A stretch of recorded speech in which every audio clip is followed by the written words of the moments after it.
Good evening, my darling batlings. Also, hi there, Miles. Glad to see you here for, one of my streams.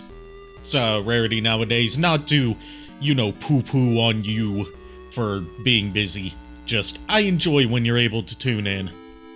I have had one hell of a busy day, a lot of, I've told the story before that, like, we had painters come last week and they just fucked up everything in my apartment, just piled shit in places and put furniture where it doesn't belong and, like, just left it there. And I tried to, like, chip away at it and, made very little progress. So I had some help today, and that was basically my entire day today. So I'm glad to be here to unwind with some Devil May Cry 3. JKR and Furret are not here tonight because they've got D&D. And, Miles, if you can hear me and are still present in the chat, and, you feel up to, joining for a little co-commentary like in the old days, I can add you to the, group chat so you can hop in. But, again, no pressure. Yee? Okay, that's a yee.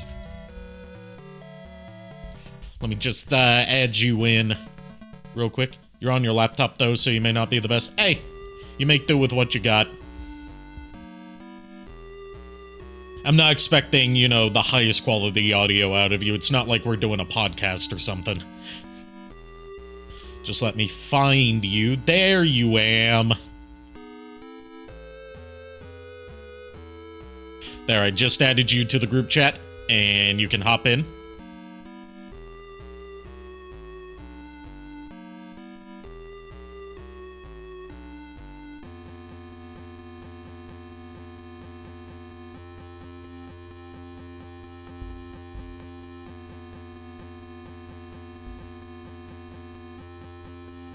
Do you live? Yes, I do. Holy shit.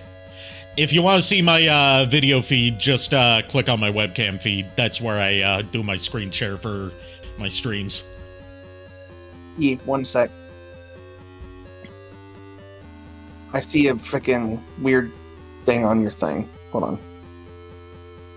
A weird thing on my thing? Why are you looking at my thing? It says no video. It says no video, so that's what I was curious about. Oh yeah, that's one sec, there we go. Tech support. I'm kidding. I can see it now.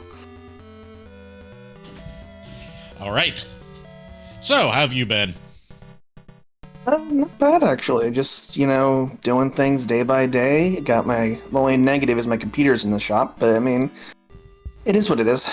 But yeah, I'm good. How have you been doing? I've been doing pretty good. Just, I've been busy lately. Just a lot of weeks where I've had to either travel or just do other shit. Oh yeah, I get that, man. I've been traveling a lot right now for my work. Every branch in my little area is like, we need people, so I am the resident roamer. Every division's gotta have one of those. I was that when I was working at Harris Theater. I was the one that they would, send to other stores. Mm-hmm. Yeah, the only positive is they comp you everything, so that's the best part. Not when I was working, they didn't. Oh shit. But that's a rant for another time. Yeah, DMC 3. I'm excited about this. I loved this game back in the day. Yeah, this was my first Devil May Cry. You remember Robbie? Yeah, I remember Robbie. Robbie was the one who got me into Devil May Cry and Resident Evil and just horror in general. That makes sense. I remember you actually mentioning that back in the day. Yeah, haven't heard from him since I graduated high school. Last I heard, he was doing, like, some Mormon missionary stuff. I mean, hey. Let's see. Press X while connected to the internet to view the privacy policy. Yes, I agreed to sell my soul to Capcom Company Limited. Didn't you already sell your soul to Capcom, like, years ago? I offered my soul. They apparently didn't take me up on the offer. Darn it. Yeah, I remember when Xbox 360 had the DMC collection. You remember that back in the day? Yeah.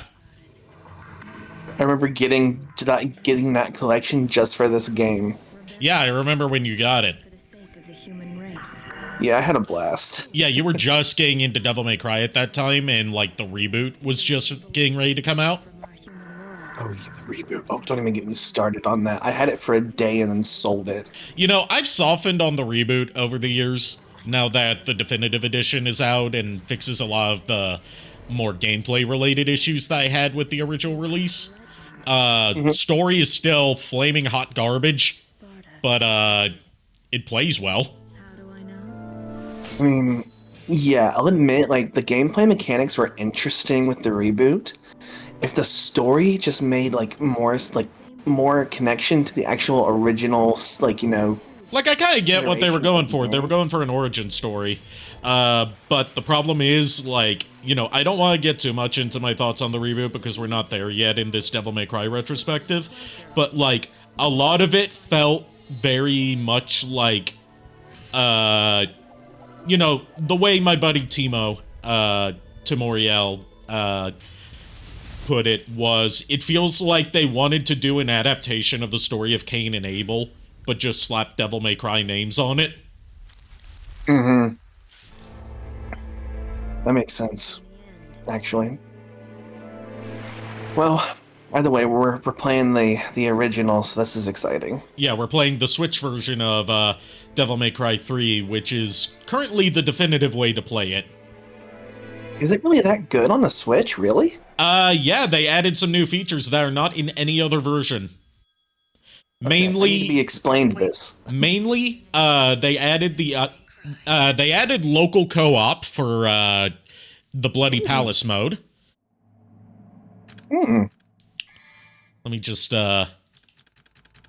check some settings. Okay, subtitles are turned on. That's good.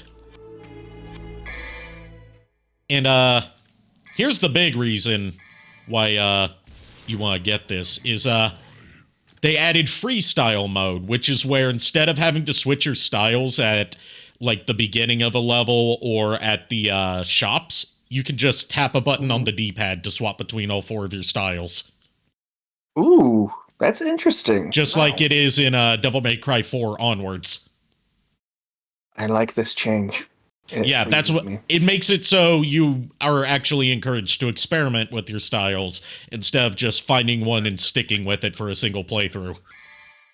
That always bothered me because I'm the type of person that likes to play games where if I have to change something on the whim, that I'm able to just press a button and like swap from like one thing into another type of combo.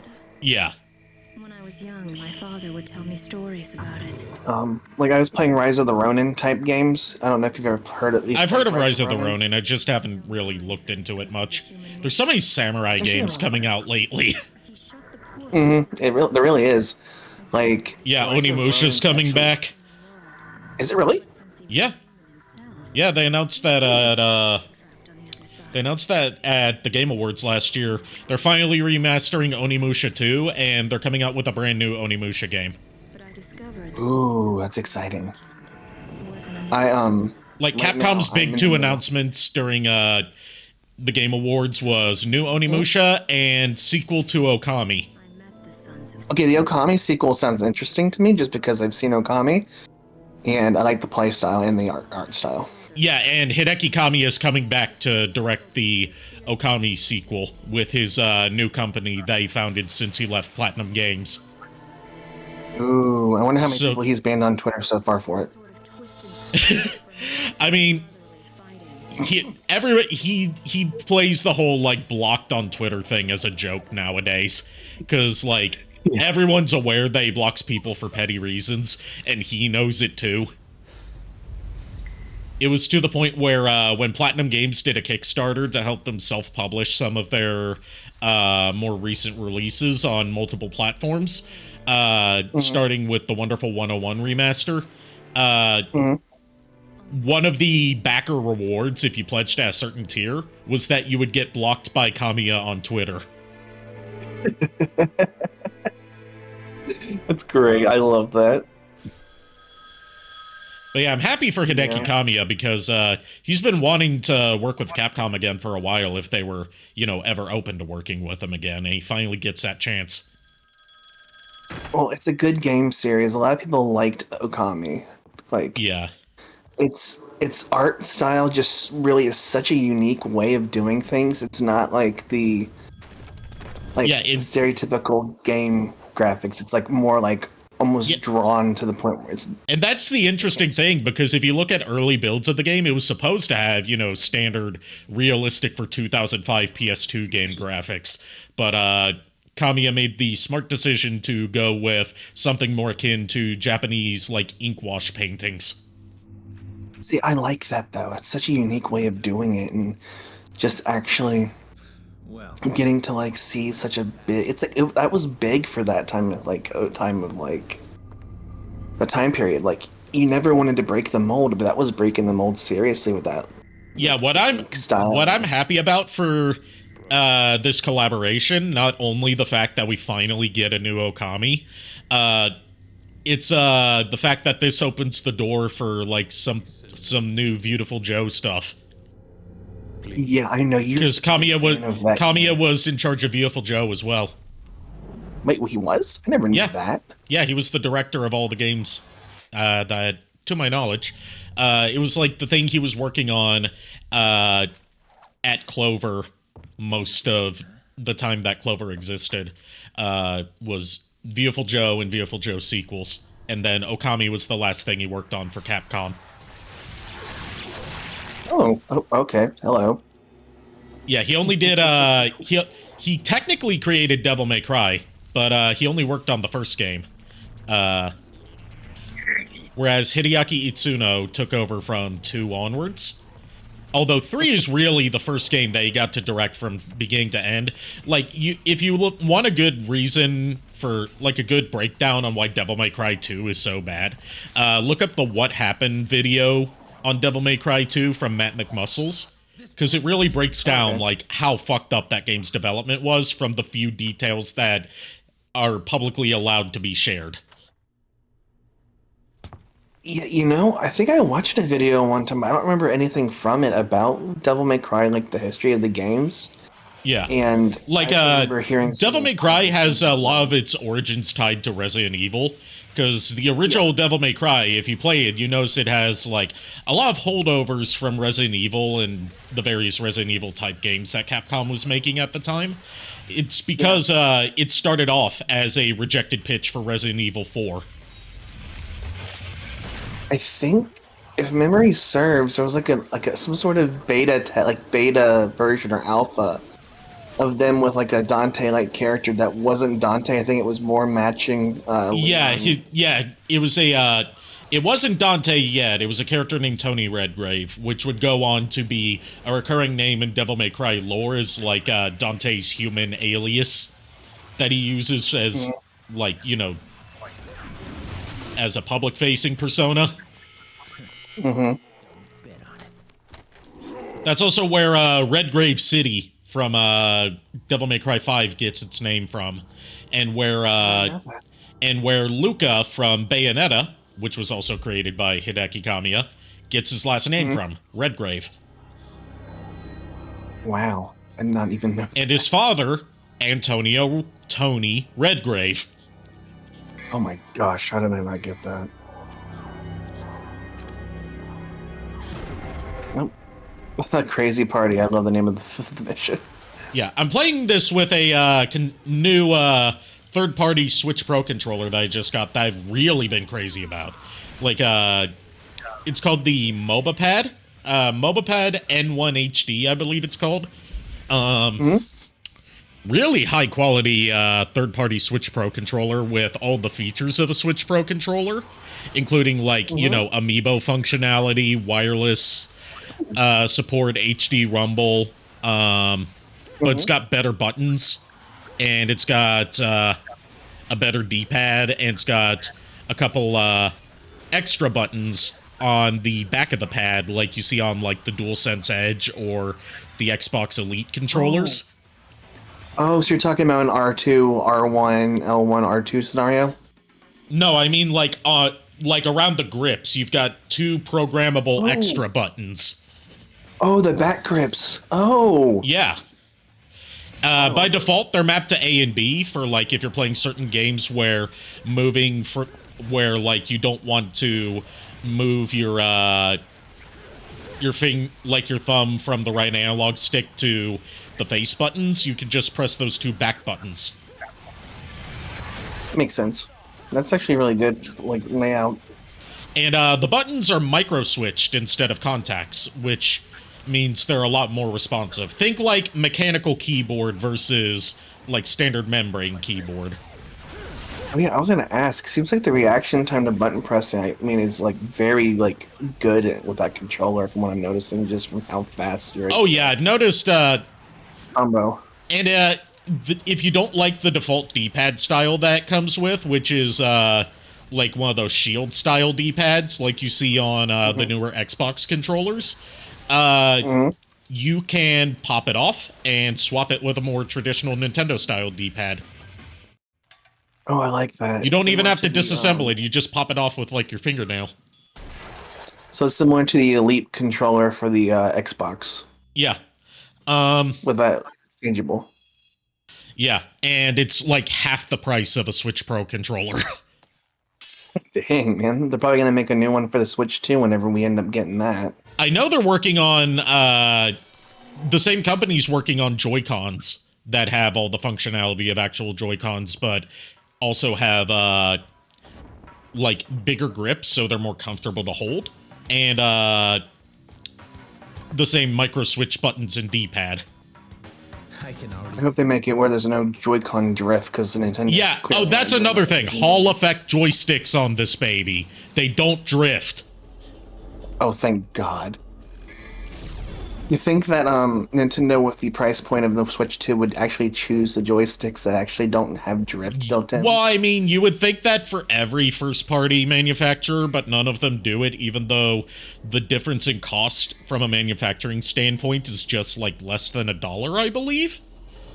But it's more so about, like, it's the standard, like, you know, capitalist marketing thing of, like, you skimp where you can to save... Like, you save a few cents at upfront so you can make more money in the long run. Yeah, I see the point. I see that. And it's going to be really bad right now because, like, with the Switch 2 scenario going on right now with... Like, yeah. The more I hear about the Switch 2 outside of the Switch 2 announcement direct, the more I don't like it. I'm only getting it because my nephew's gonna get it, and he'll want to play Mario Kart or like whatever it is. Like I'm not in a rush to get it. I am going to wait it out. Good idea. I'm not going to, but because like the only game they had in that direct that I was already planning on getting was Metroid Prime 4, and that's already coming to the first Switch. So you know what's funny? I know you so well, the first thing that popped into my head before you even said it was Metroid Prime 4. The funny thing is I've never beaten a Metroid Prime game. I've owned Metroid Prime 1 across multiple platforms. I've never beaten it. Bro, I've never played Metroid Prime 2 or Metroid Prime 3. Okay, that's a challenge for you one day, dude. Beat it on stream. Beat Metroid Prime 1 if you ever can.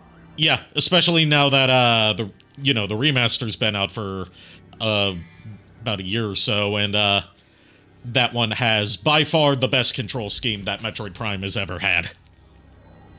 Yeah, I played one, I believe, back in the day on, it was GameCube, right? Yeah, it came out on GameCube first, then it got ported to the Wii as part of Metroid Prime Trilogy, which bundled it in with Metroid Prime 2 and Metroid Prime 3.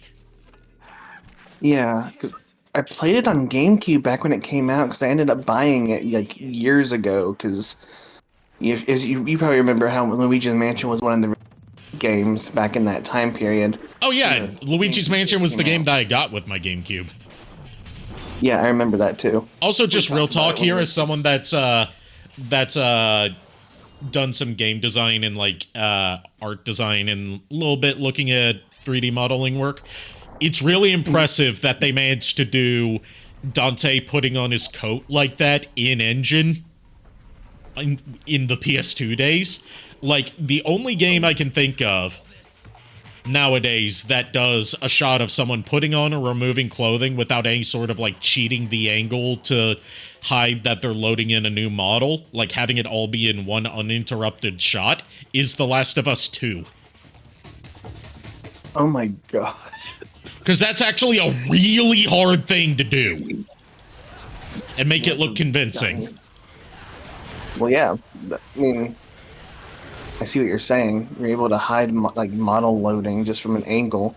Yeah, it's easier to load in, like, you know, have the clothed model and then, like, you know, let's say someone's taking off their shirt, for example. Not even in a sexy way, just like, just someone taking off their shirt. It's easier to have, like, them reach down to pull their shirt off and then, like, cut the camera angle a bit and then cut back to where the shirt is, like, load in a shirtless model with them holding a shirt prop that makes it look like they've taken it off, but you just haven't seen the actual removal. Yeah. I see what you're saying. Whereas this one, we see, like, Dante's arms actually entering the sleeves of his coat. Yeah, it flying on his back and everything.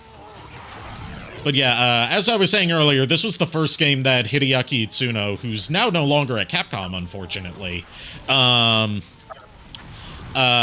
this was the first Devil May Cry game that he got to direct from start to end. He picked up development on Devil May Cry 2 because development was going so poorly that like their original director, who we still don't know the identity of all these years later because he wasn't credited in the final product, was just so bad at doing the project that they were like a year into development for a game that was supposed to only take less than a year to develop, and they didn't have like Dante with a playable move set other than just his stinger move. Seriously? Yeah. What? Wait.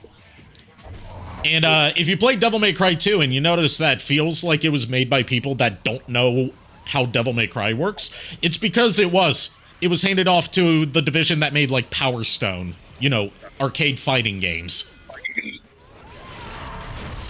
What? Like, what? I'm confused about that because, you know, actually, looking back at the trilogy collection, I kind of messed with all three games that were on there at the time. Like 1, 2, and 3, I believe, were the ones that were on there in the trilogy. Yeah, it was 1, 2, and 3. When I played 2, I was like, what is this BS? Because it didn't feel like Devil May Cry to me. It felt like some sort of like...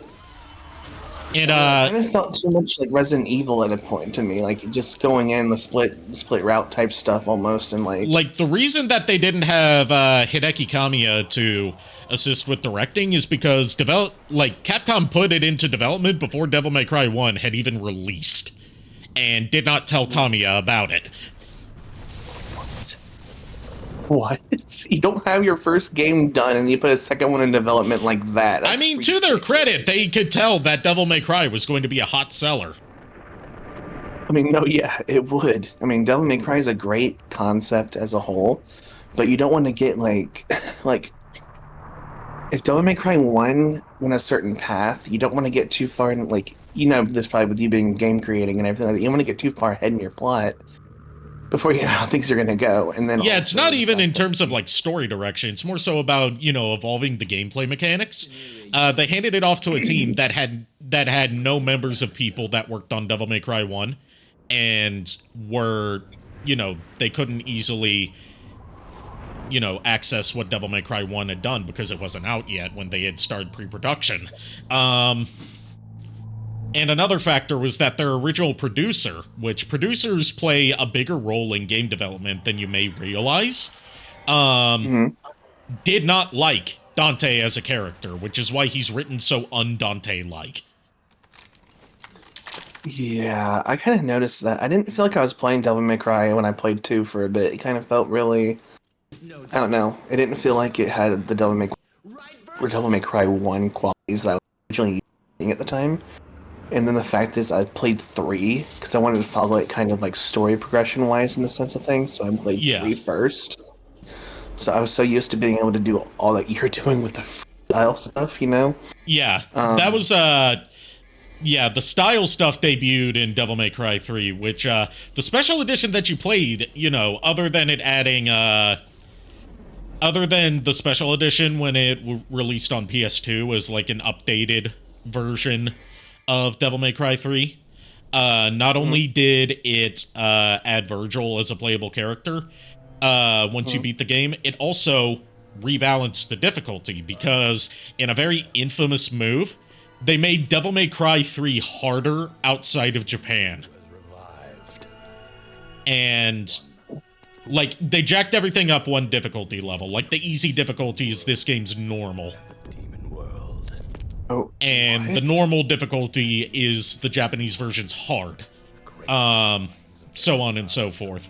So part of the reason that Devil May Cry 3 Special Edition was a thing, other than, you know, double dipping on sales, was to address complaints about Devil May Cry 3's initial Western release being way too goddamn hard. Oh yeah, that's right. They changed the difficulties. He's taking good care of it. I vaguely remember you telling me this back in the day. I vaguely remember it. Yeah. Also, does Virgil's voice sound familiar to you as someone that grew up watching Fox Kids? Let me listen for a second. If he speaks anymore here. He probably doesn't. I don't think he does, but you'll hear him talk plenty of times.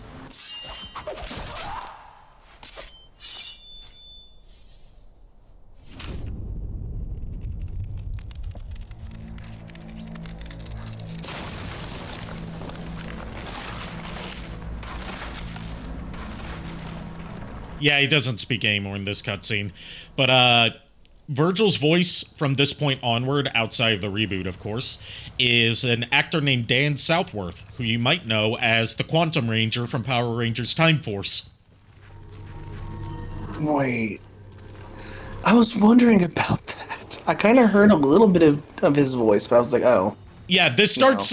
Devil May Cry 3 starts a weird tradition that's 100% unintentional, with characters that are descendants of the Dark Knight Sparta being played by former Power Rangers actors. Like, even Dante is played by Ruben Langdon, who was a stuntman for various tokusatsu shows in Japan, including Super Sentai, which was adapted into Power Rangers. Yeah, I love Super Sentai. I try to watch it whenever I can. And I believe he was in like one episode of Time Force, or maybe it was Lightspeed Rescue. But like he's done a lot of like just random bits and bobs throughout Japanese stuff. You can see some Japanese Mentos commercials that he's featured prominently in. Japanese Mento, that's funny. Yeah. And he would also, since he's a stuntman, he also mocapped Dante's moves for all the Devil May Cry games he plays them in. He has his own mocap studio, and he was also, remember Resident Evil 5? Yeah, I do. He was the mocap actor for Chris in that game. Ooh. He didn't voice him, but he did all of his motion capture. So you had to push the boulder. He had to punch the boulder, yes. That's funny. By the way, I went to GameStop yesterday. Yeah? I found a pop figure. I don't know if you want it, but I owe you a present for your birth. Okay. Depends on the It figure. is Naked Snake. Naked Snake, I'll take it. Naked Snake is my favorite snake. Apart from Liquid Snake. I will go grab it tomorrow. I've got enough Liquid Snake merch with my cosplay and my $150 PlayArts Kai figurine that I bought at a convention. Oh my gosh. I'll go grab them though tomorrow. And then we can talk about me giving it to you. Yeah, I'm not a big Funko Pop collector, but I'll accept them as gifts. You know, I won't complain about getting free shit. Naked. I mean, it's freaking Naked Snake, man. Yeah. Plus, I've been on a Metal Gear kick, as you can probably tell. And I'm hyped for Metal Gear Solid Delta coming out. cautiously optimistic, Sweet. given that the Silent Hill 2 remake broke everyone's expectations and turned out to actually be good. Can you explain Delta? Because I don't know much about that. It's a remake of Metal Gear Solid 3. Ooh. That's really all you need to know. Yeah, It's a remake of Metal Gear Solid 3 with the original cast coming back. I can't remember if it's like the original audio tracks or if they re-recorded the original script. But it's in Unreal Engine 5, and it's the first new non-patchy slot Metal Gear game in about a decade. Well, let's hope it's not something where they do something crazy like use AI, like that whole strikes about right Nah, now. Konami hasn't been in on AI stuff like Square Enix has. Okay, that's good. Like, weirdly enough, even though Konami for the past decade has been the biggest, like, offender of, like, doing everything possible to, ruin any goodwill that they have with their community, they seem to be, like, actually making earnest efforts to try and fix their image. Mm-hmm. Sure, they make a fumble every now and then, like that weird, like, Silent Hill Ascension thing that was, like a streaming series that also had a battle pass. What? I don't get it. It was like you could vote on outcomes, and there was a battle pass as well to get like custom emotes. But it wasn't a game per se. It was more like an episodic show. Are they expecting you to like put an emote on the screen at your favorite part or something? I have no idea. I didn't follow it. I was checked out of like all the Silent Hill stuff up until I found out that Silent Hill 2 remake was actually good. Because Silent Hill 2 being the first new Silent Hill game and being the first Silent Hill remake we've ever gotten is a tall order, because Silent Hill 2 is the Silent Hill game that everyone points to as like the pinnacle of Silent Hill as a series. Yeah, it's So an iconic one. I mean, So if they were to fuck up even the most minor aspect of it, it would be torn to shreds. And given that it was being developed by Bloober Team, who's like known to take inspiration from Silent Hill 2 for their games, but had historically at that point shown that they didn't quite get why Silent Hill 2 was so effective in its horror and storytelling, as well as having some like outright face plants in terms of their attempts at storytelling. You know, everyone thought it was going to be a disaster. And ended up being, like, just as good, for the most part, as the original. yeah, I know a lot of people in other communities out there in like content creation. I'm friends with a lot of, like, you know, I've dabbled in Pokemon, Minecraft. Yeah. I have a acquaintance who works with someone who did a whole Minecraft movie, quote unquote, Yeah. of a series. They didn't name it Silent Hill, but it was Silent Hill.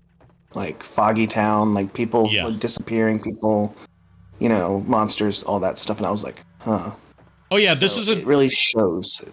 Sorry to interrupt, but this is another feature I always forget that was added to the Switch version. You no longer can only have, like, 2 guns and 2 swords equipped at one time. You can have all of them and just cycle between them with the shoulder buttons. A weapon wheel, heck yes. Yeah, you have a proper weapon wheel instead of just having to pick which 2 you're gonna use until you get to the next statue. I love that. Oh my gosh, I might have to actually pick this up. Yeah, it's they sell the Devil May Cry games separately from each other on Nintendo Switch, and Devil May Cry 3 is the only one to get like any like enhancements. But they're all like pretty fairly priced. Like if you buy them all together, it comes out to about the same price as the HD collection on PS4 and Xbox One. That's not bad. I have to I still have to pick up the newest quote unquote Devil May Cry. Devil May Cry 5? Myself. Yeah, I still have to play that myself. I still have jokes about the clip I got with you that one day from the mods that you did. Oh yeah! When I get back to Devil May Cry 5, now that I have a PS5 and have had one for a while, I'm going to be doing the special edition that's on PS5 and Xbox Series. I was doing the PC version before, because that's what was out at the time. Yeah, I still remember how I just conveniently said one phrase and then it just happens. No, you say it. And I just say something and it's happening. It's great. Yeah, unfortunately, no mod chaos is going to be going on when I get to Devil May Cry 5, because I feel like I've already used up that bit. No, yeah, you have. You've used up a lot of your mod stuff the last couple of, like... Yeah, I found some more mods since then, but, you know, I'll save that for a separate playthrough instead of, like, an actual retrospective of Devil May Cry. Yeah, I still remember when I caught you doing Shadow... Shadow Generations with Vegeta. Yeah. I thought about returning to that, but we were, like, right at the end of the game anyway, so there's not really a point in continuing the stream unless I were to do, like, some, you know, some extra stuff. Like, some user-created stages. That might not be a bad idea, but let me ask you this, my friend. When we were kids, we were obsessed over the Chow Garden. Yeah.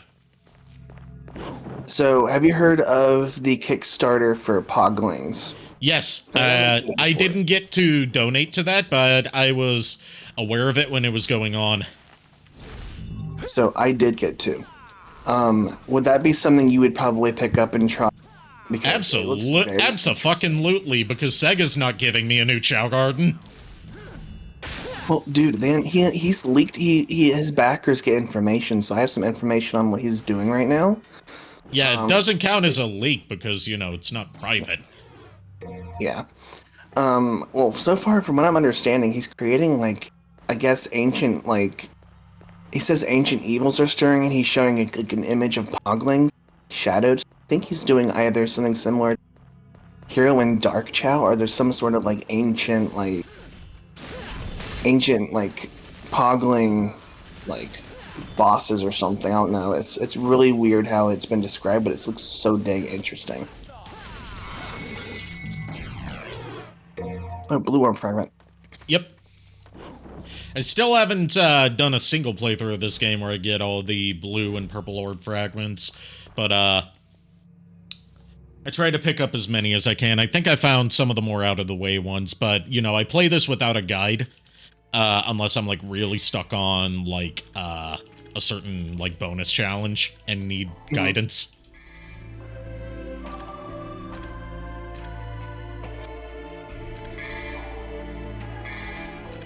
So, I don't remember how far I got in Devil May Cry 3. Did they ever, like, change styles, like, add a new one?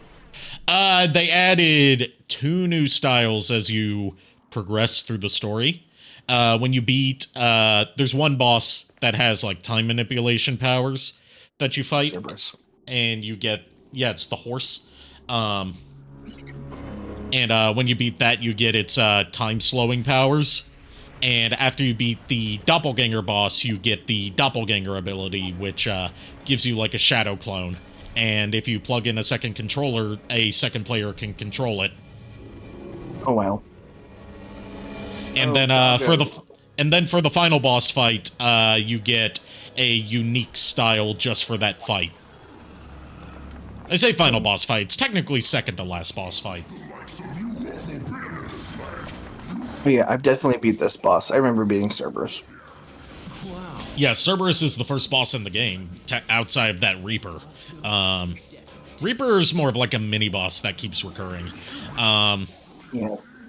But, Cerberus usually kicks my ass at first. But I found that, like, in general, when it comes to playing Devil May Cry 3, Royal Guard is a really busted style. In a good way. It's all about if you can get the timing for its inputs down, because you have to be, like, within a few frames of the attack hitting you for it to count as a block. Gotcha. And, like, when I first played Devil May Cry 3, I was like, why would I want to play a defensive style for an action game like this? The answer is, the more attacks you successfully block on time, the more energy builds up, and then if you, like, press forward and the style command button, when you have energy built up, it deals massive damage in one strike. That's unblockable.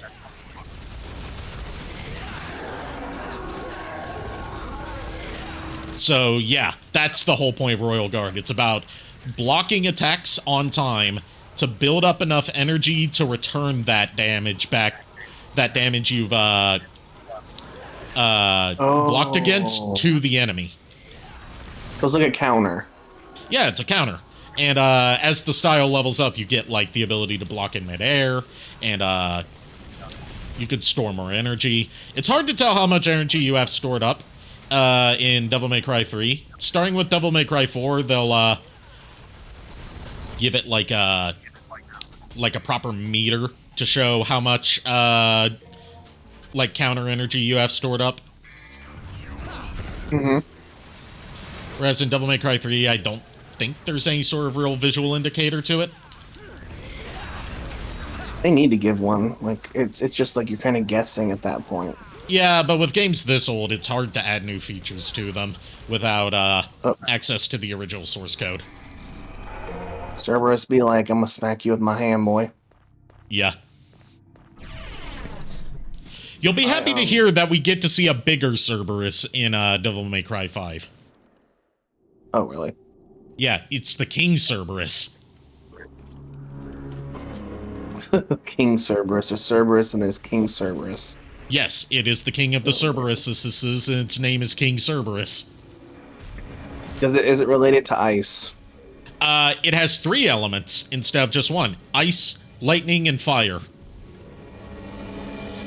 Let me guess, you get the arm, and it's related to all 3 elements. Yes, but each element takes on a different form. Like, ice is the nunchucks, lightning is a staff, and fire is like a chain rod.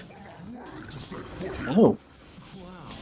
I've never seen it touch. Or something like that. It's so okay. I get it now. So like instead of it just being, you know, a nunchuck style, it's stance based depending on which element you're currently using. makes Yeah, sense. Devil May Cry 5 and Devil May Cry 4 get really experimental with the weapon types. For the parts where you play as Dante instead of playing as Nero, or in Devil May Cry 5's case, the parts where he plays V. Like, Dante gets some wild weapons in 5. I mean, I still remember the freaking hat. Yeah, the hat is one of the most busted weapons in the game if you know what you're doing. Because you can use it to... Like, it's a risk-reward weapon, and the thing that you're risking is your red orbs. But if you can set the hat on the enemies and are good at dishing out damage consistently without taking hits, you can more than make up for how many red orbs you've lost by investing in the hat. Like, it's great for red orb farming if you know what you're doing. Yeah, I've heard that before. And Royal Guard continues to be awesome in Devil May Cry 4 and Devil May Cry 5. Probably the wildest weapon that Dante gets in Devil May Cry 5, other than getting his own devil sword named after himself as part of the story. Oh yeah, and his new freaking Is he gets a chainsaw motorcycle. Oh yeah. And you can actually ride it as a motorcycle for one of the attacks. Kind of reminds me a bit of freaking Persona 5, like in the sense of like motorcycle for attack. You know, I haven't played Persona 5 much, because, like, from what I understand, the whole, like, sort of tutorial sequence part of the game is really fucking long. And I just haven't gotten past that. Yeah, part of the reason Cerberus especially kicks my ass is because, you know, this is, the only non-reboot Devil May Cry game where you don't fight the first boss with access to Devil Trigger. Devil May Cry 3 is kind of weird in its difficulty curve, because you don't unlock Devil Trigger until like a third of the way through the game. Yeah.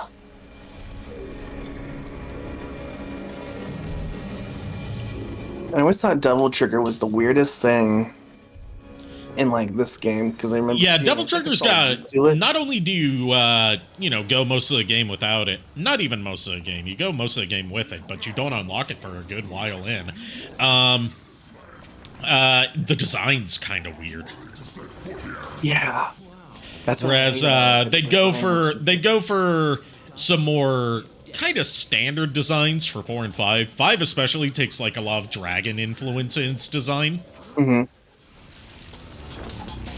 Yeah, like I think Nero's original, like in 4, was just like a silhouette. Or Yeah, something.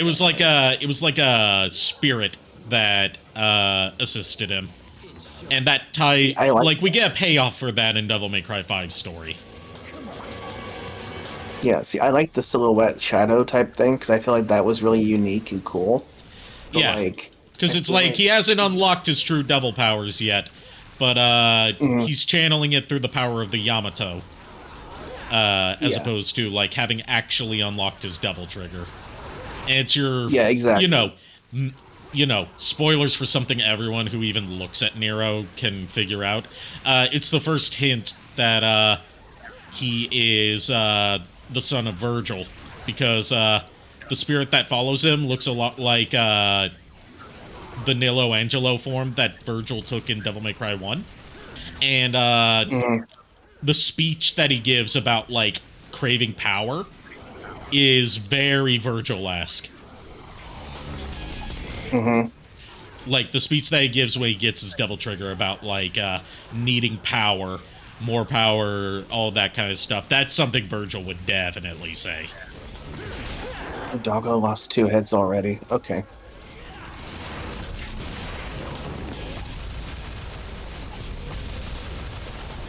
Oh, I remember this fight a little bit now that I've like actually seen you play it. I remember how I had trouble a little bit.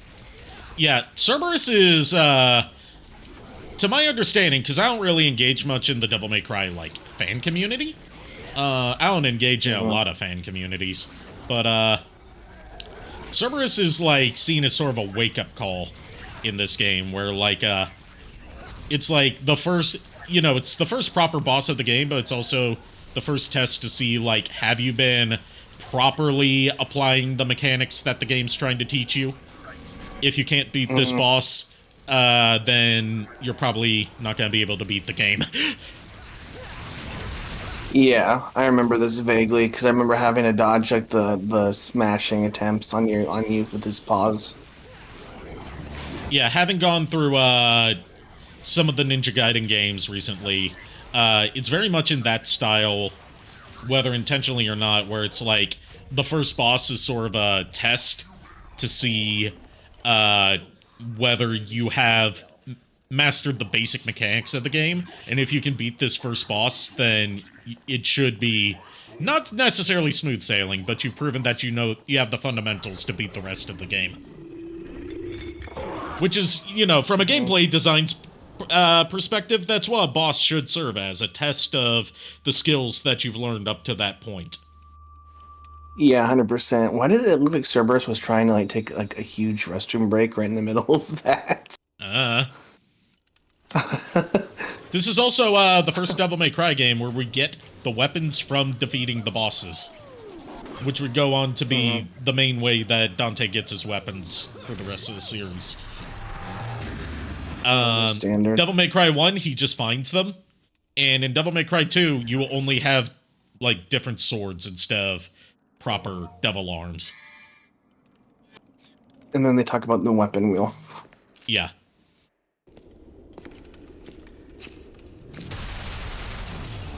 Oh, and there's Lady. Yep, Lady. Lady in her grand debut. By it. Almost get hit by it.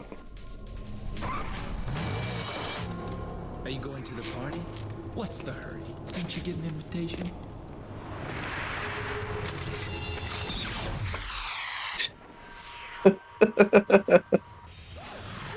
Yeah, while forgot about it. I feel like Dante really, like, they really nailed Dante's personality starting with Devil May Cry 3. Because Devil May Cry 1, you know, he's still cocky, but he's kind of melodramatic sometimes, and then Devil May Cry 2 is just not Dante in terms of his personality.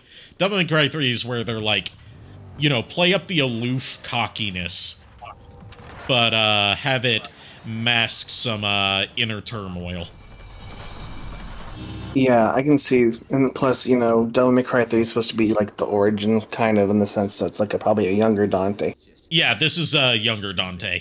Hot-blooded. I believe this is like 10 years before Devil May Cry 1, I believe. Yeah. I'm not sure on the specific timeline. You wanna know how little Capcom values Devil May Cry 2 as an entry in the franchise? In terms of, like, its overall significance to the story of Devil May Cry? Yeah. Devil May Cry 5, because it was the first new Devil May Cry game in a long time. It has a recap of the series that you can watch. Like, where they recount each game in the chronological order that they take place in the story. Devil May Cry 2 gets, like, a few sentences, and that's it. That amounts to, like, Dante faced other great challenges over the years. Oh my gosh, so it's basically the Sonic 06 and, like, the way we don't talk about it too much. Yeah. God. Although, interestingly enough, I started watching the Devil May Cry Netflix series today. Lucia from Devil May Cry 2 makes an appearance in the first episode. Really? Yeah. Looks like we have an uninvited. There's also a prequel novel to Devil May Cry 5 that hasn't been released outside of Japan, but I believe there's a fan translation of it that sees Lucia return for part of it. Oh. And also, I heard the voice. Yes, that is indeed Quantum. Yes.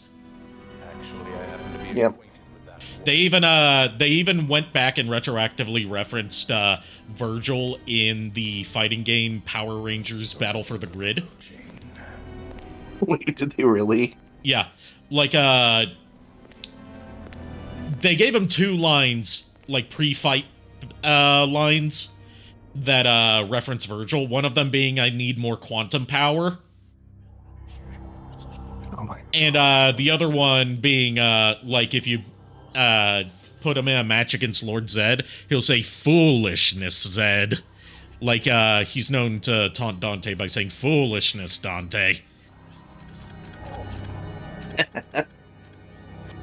They knew what they were doing. They had access to a Devil May Cry. You know, when I say, like, this starts the trend, it carries over into Devil May Cry 4 and 5 with Nero being voiced by Johnny Young Bosch and motion captured by him. He was the second Black Ranger on Mighty Morphin and carried over into part of Zeo. Yeah. And Turbo. No, he carried over through all of Zeo and carried over into part of Turbo.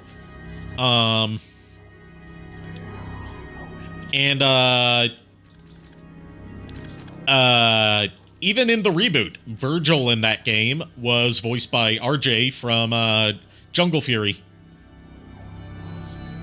Really? Yeah. Jeez, I'm like way behind on things. Well, I mean, you got time to catch up. Yeah, I have way too much time at this point.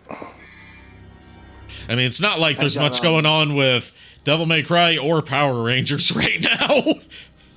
Oh yeah, that's so true though. Since Power Rangers is in limbo right now, since it's technically done, but yeah, it's who knows? the most recent rumblings is that it's going to be revived through a series on Disney Plus of all things. So we're going back to Disney. Oh my gosh, no more. They need to freaking pick one thing and stick with it. Well, the thing is, Hasbro doesn't know what to do with Power Rangers because they never wanted Power Rangers. Which makes me question, why did you buy Power Rangers if you didn't want it? The rights of it, probably, to be able to sell the toys. They didn't even make good on the toy front, and at this point, they're licensing out the toys to other companies. like, Lightning Collection was very hit and miss, and also very, like, heavily Mighty Morphin stacked in terms of its figure representation. Yeah, As well as, like, the only morphers that got made were Mighty Morphin stuff. The only helmets that got made were Mighty Morphin stuff. The only roleplay accessories that got made outside of, like, you know, current series that's airing at the time is Mighty Morphin stuff. yeah, in the US, definitely. Well, yeah, because, well, Japan does get Power Rangers, but they also have Super Sentai, so they just have access to the proper Sentai stuff over there. Yeah, 100%. But, like, the guy that they had in charge of the Power Rangers division was not very familiar with Power Rangers when it came to, like, designing merchandise. So he would, like, play it safe by going very heavily Mighty Morphin stacked in terms of what merch gets made. Jeez. Like, he was known to really play it safe, even when he was in charge of the Transformers division through, like, a lot of the 2010s. He was known for, like, heavily favoring, like, constant revisits to, like, the 80s lineup of characters instead of, like, anything from the 90s onward.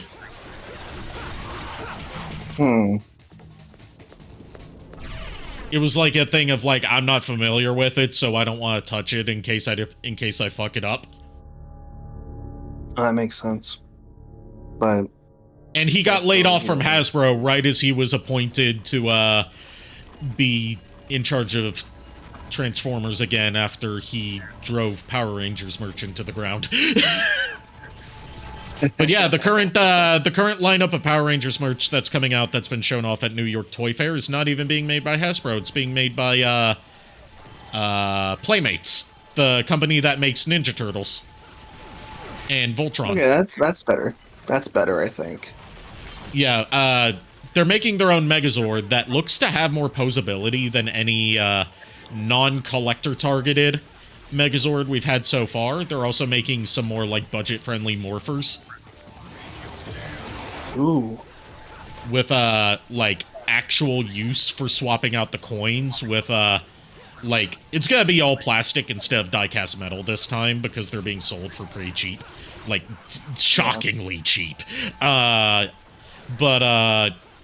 like, when you swap out the coins, it changes what sound effects and voice clips play instead of, you know, the coins being purely cosmetic.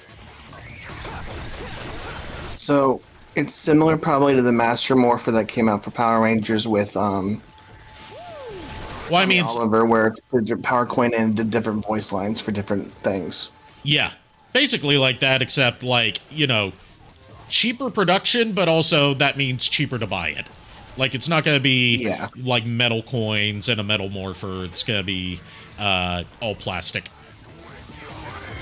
I really want to buy a Master Morpher sometime because, you know, when we were growing up, Power Rangers, at least biggest thing for me, and Tommy Oliver was, like, the main man for, like, you know, like, my hero. So when the passing happened, I didn't have any merch from him. Yeah, I've got so I do have one piece of Tommy Oliver merch that like, I'm not necessarily willing to give up for free, but, like, we could negotiate a price for it because I paid, like, depends what it is. It is the Bandai Legacy Dragon Dagger. We will talk about that later. I would definitely am looking into that. Yeah, it's the Dragon Dagger, and it's, like, you know, adult size, so it's not, like, tiny in your hands. It's got electronic sounds, and it's got die-cast metal parts on it. We will speak later today about this because I am actually interested. Yeah. We'll negotiate a price for it because I paid like $90 for it at a convention. Which, that was overpaying, but then again, if you buy anything at a convention, you're usually overpaying just for the convenience of having it there. Yeah, did you buy it in box or out of box? I bought it in box, but I no longer have the box. This was like a decade ago. So we'll figure out something in between. I've got it, like, right over in my bedroom, so I know where it is. Yeah, I definitely I was about to go and buy one online, but if you have one, that makes it.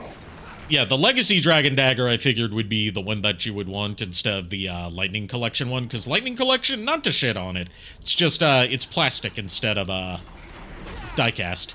Yeah, I don't like plastic at all if I can help it. Like, it's not entirely diecast metal, obviously. It's got some softer plastic parts. Hey, JKR! How'd the con go? We were just talking about, Jason David Frank. And, JKR has a Jason David Frank story from when he met him. I wish I could have met him, but I had no time. My friend got to meet him. You were also just not big on going to cons. The only con I had gone to was NecoCon, and I'm not going to speak of that craziness. Yeah. I've thought about going back to NecoCon sometime, just not with that group, obviously. That group's not even, like, together anymore.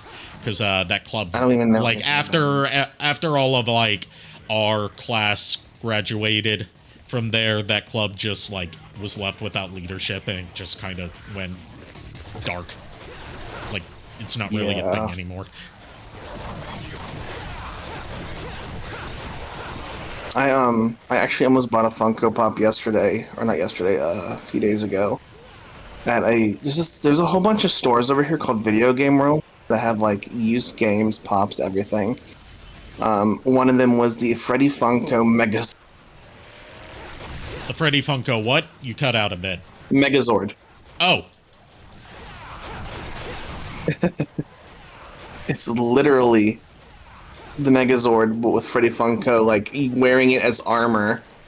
Okay. It's very weird. It's an NFT pop. Oh, I hate it already. So, yeah, apparently they started doing NFT pops. And yeah, I'm aware of that. They were also, that's another reason why people didn't like Hasbro's handling of Power Rangers merch. Because, like, they started doing a thing where, like, they finally gave us, like, the Transformers like, the Power Rangers equivalent to Transformers Masterpiece, or at least that's what they pitched it as. It was called the Zord Ascension Project, or ZAP for short. And the whole idea was, like, collector-oriented, like, highly posable, highly detailed, Megazords. And they only ever made 3 of them. They made, you know, the original Megazord, which has now been rechristened the Dino Megazord under Hasbro's leadership. Yeah. They made the Dragon Zord. Of course. And they made the Astro Megaship from Power Rangers in Space. Yeah, I can see those 3. And those were the only 3 they made, and they had tons of QC issues, were overpriced as fuck for how cheaply made they were, and they got clearance binned almost immediately on Hasbro's own website. Like during Black Friday, even though the Astro Megazord had just come out and, like, was, you know, recommended retail price being, I say recommended retail, it was only available through Hasbro's website, was like $150, $125, $150. You could get it for as low as like $50. Because people were not buying them. Yeah. Hey, do you remember back when we were kids, you had that Quantum... Yeah, I ended up selling Megazord? that to someone on eBay. Really? Yeah. Yeah, it was the Deluxe that. Quantum Rex, that had a remote control that went with it, but I lost the remote control. Like, the remote control was, the Quantum Morpher. Yeah, I remember that. Because we ended up hanging out a lot at your place when you got it, and like... Yeah, I was an avid Megazord and Morpher collector, and, like, nothing else in terms of Power Rangers. I didn't care about the action figures. Yeah, I didn't either. I've actually been looking at the Super Sentai stuff. Yeah, the Super Sentai stuff is easier and cheaper to get a hold of than a lot of the old Power Rangers stuff is, funnily enough. I'm just worried about these new changes with shipping overseas and everything, so I'm holding off for a bit until I know. But yeah, I hear you on that. You can actually buy the Super Sentai morphers, and they're just like the Power Ranger morphers. Yeah, because Which they makes them are the great. Power Ranger morphers, just with different clips on them. Fuck you, easy mode is now selectable. Fuck you. It says you're not doing good enough. I'm sorry. I mean, at the very least, I didn't get it the way that Gura got it when, she was told easy mode is now selectable. I don't remember that at all because I never. You know watched that. Gargura from Hololive? Yeah. When she I know played Gura. Devil May Cry 3, she got killed by a door, and it said easy mode is now selectable. Death by door. Like, if you want to, if you're probably wondering how the fuck does one get killed by a door? The answer is, Yes, you know please those tell me. you know those red barriers that form around the doors whenever you have to fight a gauntlet of enemies? If you go Isn't there, like, don't they if you shoot go hands too or close something? if you go too close to them, a hand comes out and grabs you and deals damage. She got killed by the hand that came out of the door. Not even a door. It's just a hand. Yeah, but everyone, it's funnier to say she got killed by a door. She got killed by something that can't really kill you, technically. Yes. A ghost hand. Oh my gosh, that's just great. Like, I was playing Pokemon Legends earlier today, so I've been playing Legends Arceus a lot because I'm ridiculously apparently I'm into like shiny hunting myself to a torturous degree. You've always been like that, dude. Yeah, it's gotten worse because they announced how to get the shiny forms of some legendaries that were locked. So I've just been so hyper fixated on getting them, and I'm stubborn. So I'm like, I don't want to be giving it for free just by getting every Pokemon in the dang decks and putting it in my Pokemon. I don't want to get it No. the easy way that they're telling me I can get it. I want to bust my ass to get it. Exactly. So I told myself I'm going to shiny hunt every single Pokemon in Legends Arceus and then transfer it over. I want to do it the That's the hard only way. way because I have a complexity addiction.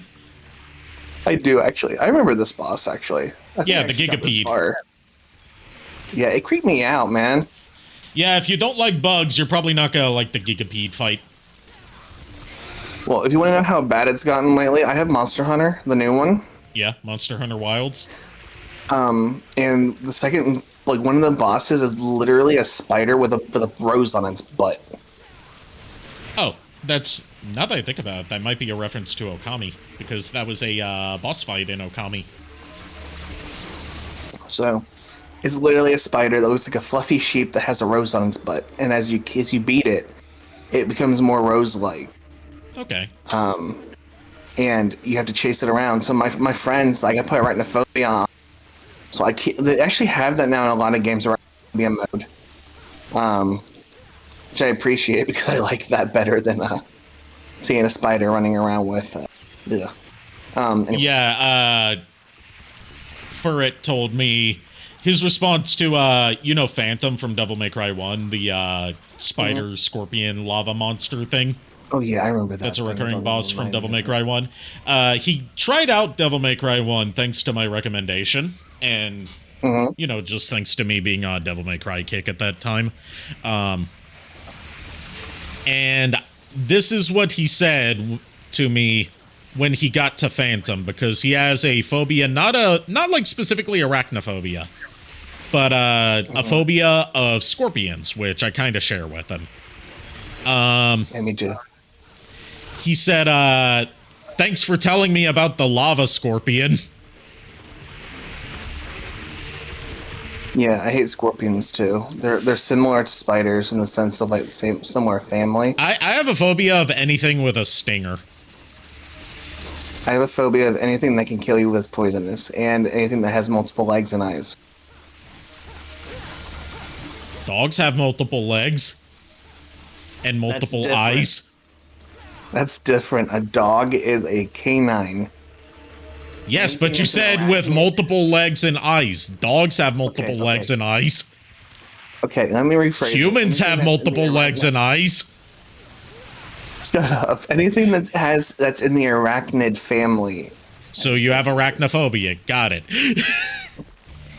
We've made that clear. So even like World of Warcraft now, they have arachnophobia mode, and it makes me laugh. That's why I play the game still. Arachnophobia mode makes all these spider people turn into crabs. Crab people. Crab people. Exactly, actually. It's actually what it does. There are these creatures in WoW called the Rubians. They're spider people, so they have like, spider butts basically, thorax thing, like that type of thing. And it turns them into crabs, and they're a whole society. So you go in their society and you see all these crabs sitting at like kiosks selling things, and you just start chanting that. Oh man, that's great.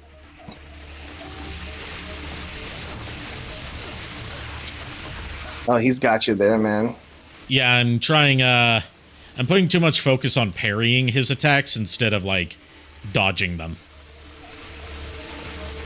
Yeah, he's gonna get you if you're not. What I'm trying to do is, build up enough of that counter energy so I can show you what I was talking about. But I also didn't, stock up on any healing items here. This is why I was talking about with the beginning parts of Devil May Cry 3 being pretty punishing, because you don't have, like, since you don't have Devil Trigger, you don't have access to an easy heal unless you're carrying some healing items with you. Yeah, I can tell. So it's not in this game. It's not undoable. It's just a little bit trickier. You gotta like actually learn enemy attack patterns and like when to dodge and when to counter. Yeah. I kind of remember like when I remember Devil Trigger for me for some reason in this game. I don't know if I'm remembering it correctly, but it almost looks like he had like a head crab on his. I mean, his head's kind of shaped like that. It's supposed to be like sort of like a hardened shell in the shape of his hair. He's like, I didn't really come up that early. It's kind of interesting to look at like the evolution of Dante's Devil Trigger designs, because like by Devil May Cry 5, they decided, okay, he looks better if he's like kind of dragon-like. But in early Devil May Cry, they drew a lot more inspiration from like bugs.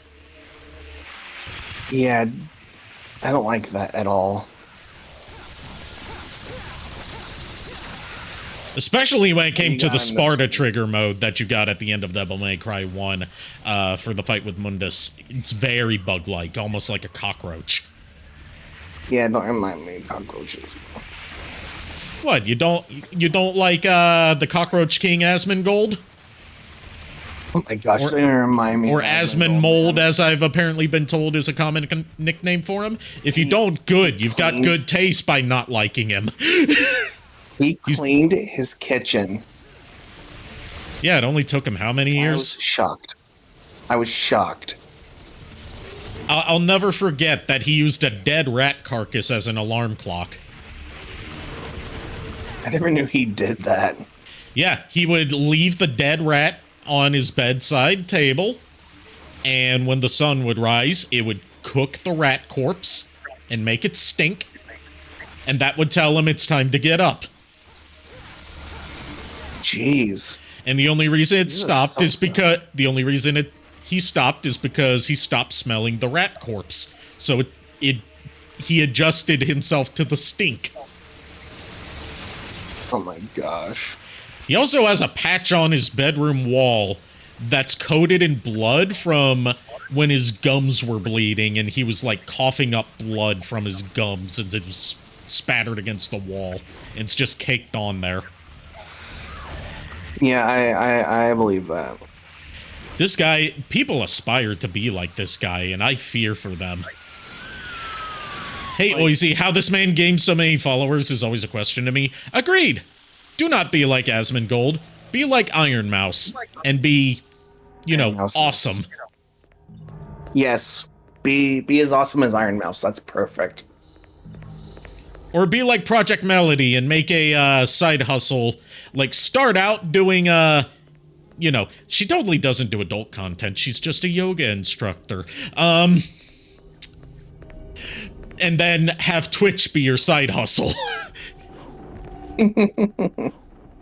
and then get your own G Fuel flavor as a result. Oh yeah, Melody, isn't she also doing like a game? Yep. I haven't heard anything about it in a while, but she is. Please be like, insert name of better content creator here, moral of the story. Yeah. Be like me, who also has trouble cleaning his room, but at least, you know, makes attempts at it every now and then and will ask for help if needed. And, you know, doesn't let it get to the point where there are cockroaches living everywhere, or rats, or anything like that.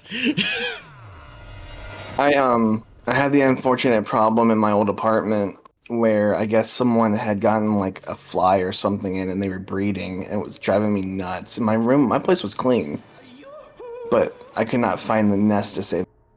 Finally, I find the damn thing. My cat was having fun with. Wait. Better listen to what I say, lad.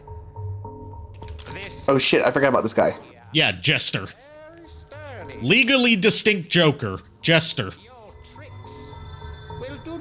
I see JKR for some reason because of the icon. Well, yeah, JKR is also in the chat as Lord Megatron 1992. Yeah, that's true. But no, yeah, my cat had fun with the flies, so I just eventually had to, you know, get the fly exterminators and hope they killed them all, and they did. But honestly, you could be the cleanest person ever, but one neighbor with a bug issue is like Fallout in an apartment complex. Yes, it is. Yes. Do you know what that is, kid? Oh, I work my job, dude. You work at your job, got it. So at my job, I went into one of the rooms that's hidden behind like a fob, basically, so you have to use it to let yourself. I walk in the dang room, and I look to the side, and I see a cockroach corpse. I see a whole bunch of them at that. So I call my manager, and I'm like, have we sprayed this dang place in like a year? And they're like, no. So, and then we had some my mom called them water bugs outside our house a couple of weeks ago too. And I'm like, they're really just cockroaches. Yeah.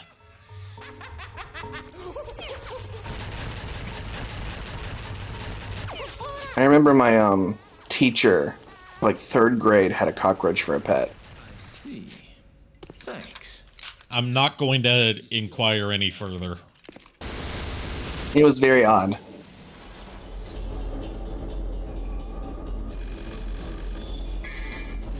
She also had a gecko.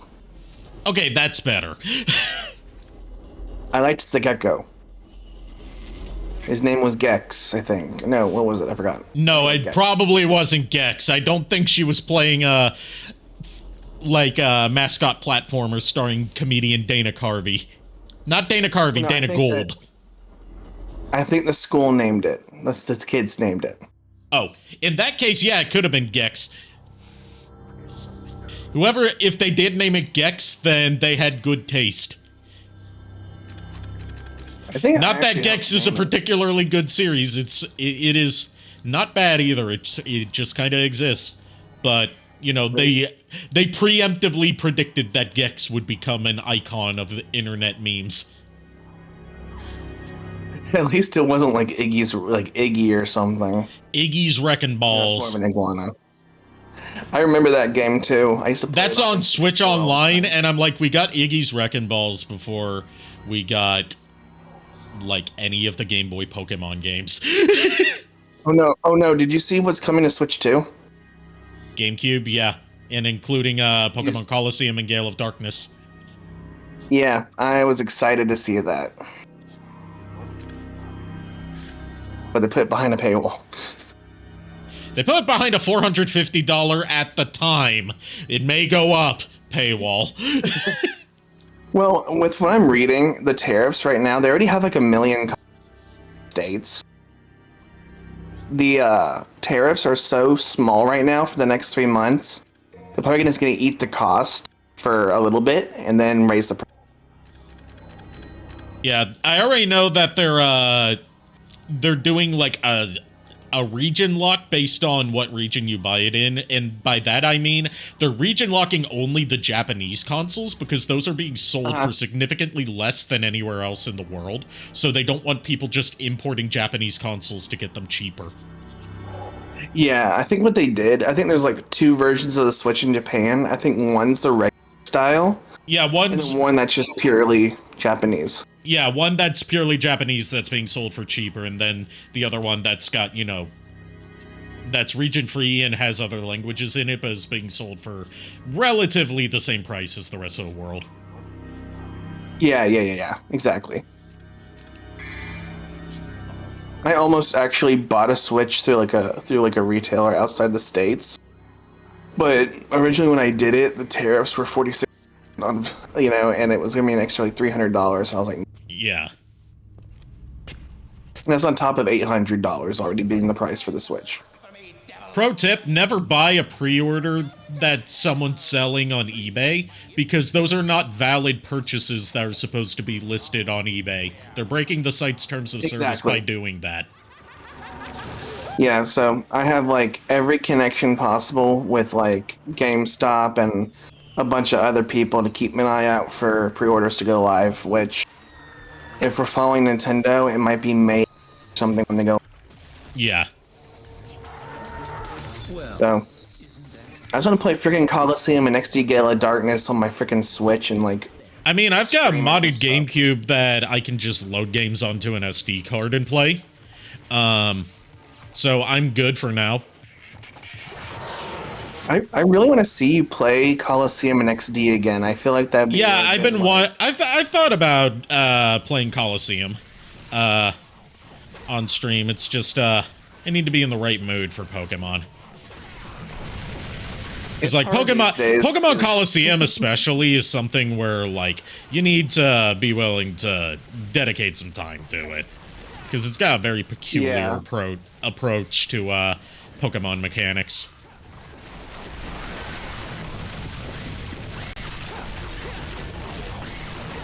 I could do Pokemon Snap because I have a N64 with a summer cart now. Well, that might not be a bad idea. Snap is good. Do you know what a summer cart is, by the way? Because it's something I think might be up your alley. I do not. Tell me. Okay, do you know what an Everdrive is? No, my brain's kind of. Everdrive is like the leading flash cart, like the primo flash cart brand for multiple consoles, where like it's a cartridge for retro consoles. They have different ones for different consoles. They have different models depending on like your budget and also what kind of needs you need out of your console. Like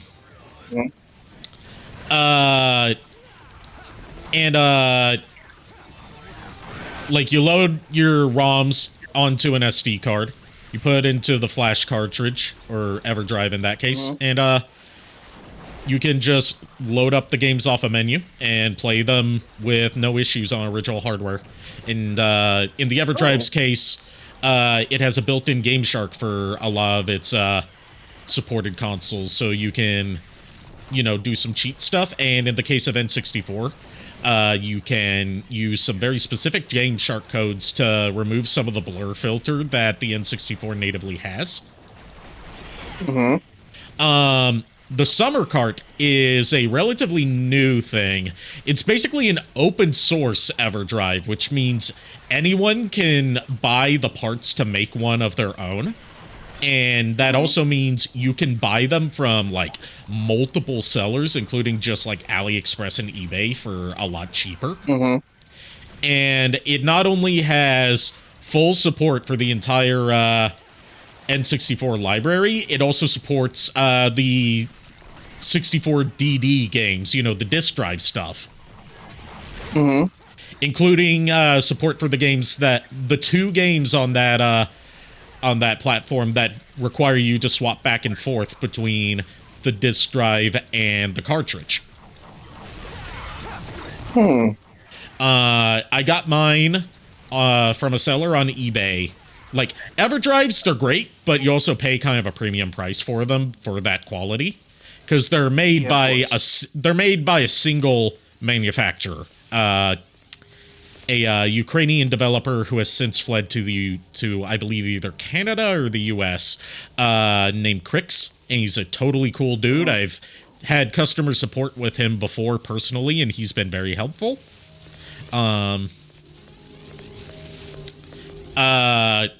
but the summer cart, like, let's say you want to get the Nintendo 64 EverDrive, the X7, which is the premium model, which includes, like, it makes it so you don't have to press the reset button on the console to make sure that saves your game. And, it also, includes a real-time clock built into it for the N64 version of Animal Crossing. And the handful of other games that require the real-time clock battery. That one will run you, I think, like $250 for the EverDrive equivalent. Summer Cart, the one that I bought from a seller on eBay, $80. And it came with a 32 gigabyte SD card loaded with the entire N64 library, including the disk drive stuff, as well as NES and Super Nintendo and Game Boy ROMs. And a 3D printed shell for, you know, the cartridge, so it's not just a loose PCB. And several labels that I could apply to it to make it look more like a proper N64 game. Oh. And a manual. And an SD card and an SD card adapter so I could plug into a PC and add more games if I wanted to, which I did end up doing because there was one game missing from the pre-installed lineup, and that was Majora's Mask. Majora's Mask of all things? You think that'd be one? It had everything. It had everything out of the U.S. lineup except for Majora's Mask, which was kind of weird to me because I love Majora's Mask. The only downside to the summer cart at the moment is there's no Game Shark support, like no built-in Game Shark, but I'm only using the Game Shark features on an EverDrive in the first place to get rid of the N64 anti-aliasing blur, which you can also achieve by patching the ROM directly. Oh. And then just putting that on your SD card. There's an archive you can find of anti-aliasing removal patches for almost the entire North American N64 library, with a handful that haven't been patched yet. One of them, sadly, being Majora's Mask. Yeah, you would think that, like, oh, just removing the anti-aliasing on N64 is not going to improve the image much. Dude, it's so much sharper. Like, it actually looks presentable on a modern TV when you pair it with like a good quality upscaler. Gasp. Like, if you ever want, like, tips on retro gaming stuff to buy, come to me, and also use my affiliate link in my channel in my panels. My affiliate link for Stone Age Gamer. Not sponsored, but I do earn a kickback off of everything sold through there, through my link. They are the ones that I go to for buying most of my flash carts and accessories in general. And they just had their big spring sale where a lot of stuff was, like, really discounted. And you can also get modding services through them for a lot of retro consoles. Not even if you don't want, like, you know, a big mod done, you can just have them, like, recap an old console if it's not working to get in working condition again. Or, like, if you've got, say, like, a Super Nintendo that's turned yellow due to sun exposure, they can whiten it for you.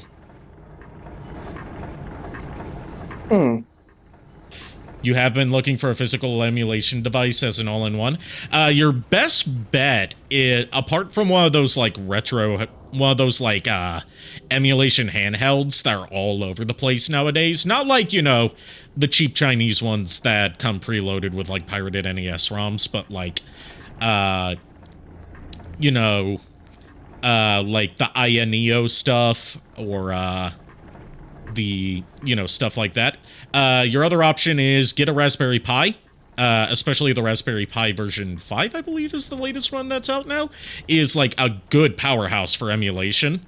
If you want something that's going to be a bit more costly, but is still in active development and seeing a lot of massive improvements in the long run, you might want to look into the Mister project, which is FPGA based and emulates not just the games, but also the actual physical hardware of the consoles for a as close to accurate experience as you can get through emulation. It's going to run you a bit more up front, but all the software is free, and you can even use, through some adapters, original controllers on it. Like, Mr. FPGA, yes. If I remember correctly, the most recent breakthrough that they've had on Mr. FPGA is N64 support. It's currently, in very early stages, so it's not 100% compatibility yet, but it's leagues ahead of, in terms of replicating the accurate experience for the games that it does support, it's leagues ahead of any emulator out there. Because N64 is notoriously hard to emulate. Oh yeah, it definitely is. Even Nintendo can't get it right. Well, Nintendo can't get a lot of things right. Let's just be real. Well, I'm not even saying that as a dig at Nintendo. I'm saying they're the ones who made the damn thing, and even they can't get software emulation of it running properly to the point. I say properly. That's I'm being pedantic about it. The games are playable, apart from the ones that launch broken.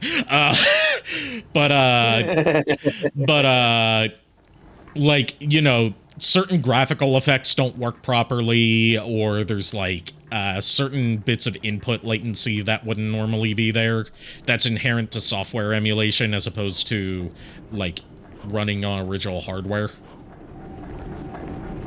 Because the Switch does have a built-in bit of input latency to its controllers that's just impossible to work around even through any kind of development, just due to the fact that the controllers use Bluetooth. And Bluetooth it's easy to pair stuff, and it has relatively low latency, but it's slightly larger latency than what you would get through a 2.4 gigahertz connection, or just a wired connection. And also because of the Switch's, unique setup of being a handheld and a, console, the dock adds a little bit of complexity to that, to my understanding. I'm not going to claim to know everything about how the Switch works. I'm not a hardware developer. I've never actually made a game, although I have dabbled in working on stuff in Unreal Engine 4 and Unity for some class projects. Because at one point I was studying for a career in game development.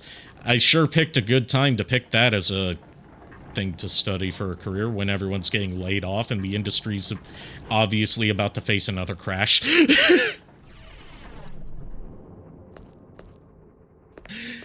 So I am ditching game dev for now and moving into film studies.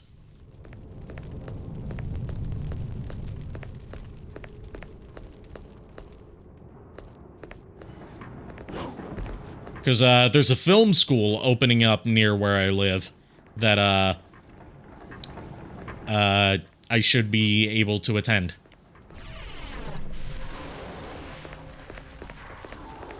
The fact that the dock acts as an instant projector is what people hard clue into, because that's insane to me. Yeah, it's probably, the dock does add, a little bit of instability to certain games, depending on how well they're optimized for the Switch. Even some first-party Nintendo games run better in handheld mode than they do in docked.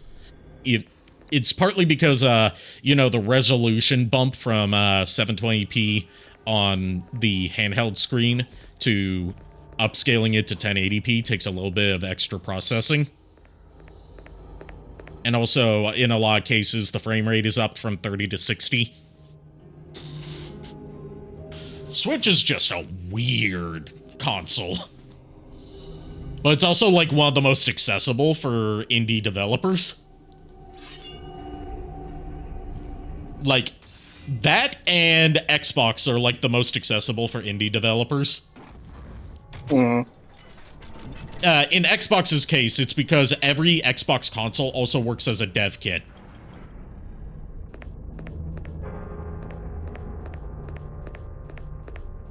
I should know because I've paid the activation fee to unlock developer mode for my Xbox Series S so I can load it full of emulators and homebrew software. Yes. Also, there's been a breakthrough on 3DS development for 3DS emulation. Like, within the past couple of weeks. Yeah, there's a new 3DS emulator out there that aims... it's built off of the work that was already done on Citra through, like, a specific fork of Citra that was being maintained by a really talented developer, and he's merging with another developer that made his own fork of Citra called Lime, and they're, like, basically pairing their work together into a new 3DS emulator called Azahara that aims to be the most accurate and compatible 3DS emulator to date, and it's been out for like 2 weeks, and it's already got way better compatibility than Citra ever had. I need to look into downloading that before it goes away. Yeah, I can link you to it.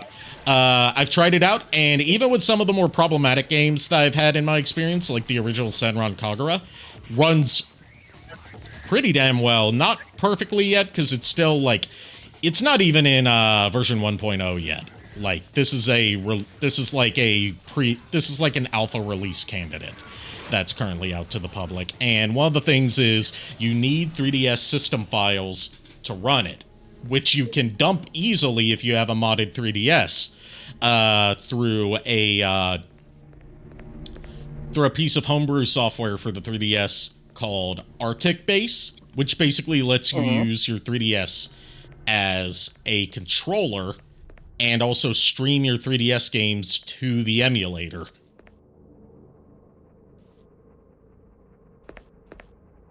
Like, stream the 3DS games on your console to Azahara and certain builds of Citra, and play it on your PC using the 3DS as a controller. So you still have access to stuff like the touchscreen.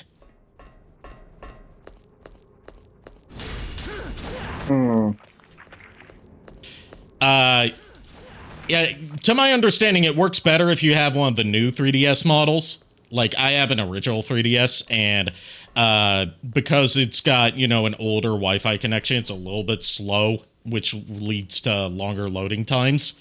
But it still works. And,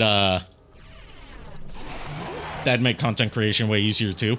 One of the things that Azahara offers that, was also in later builds of Citra, that also makes it good if you have some Nintendo controllers lying around for, like, the Switch, is you can hook up a Switch Pro controller to it and use that to emulate the gyro sensors of the 3DS, as well as emulate the controls of a, like, the C-stick and extra shoulder buttons of a new 3DS.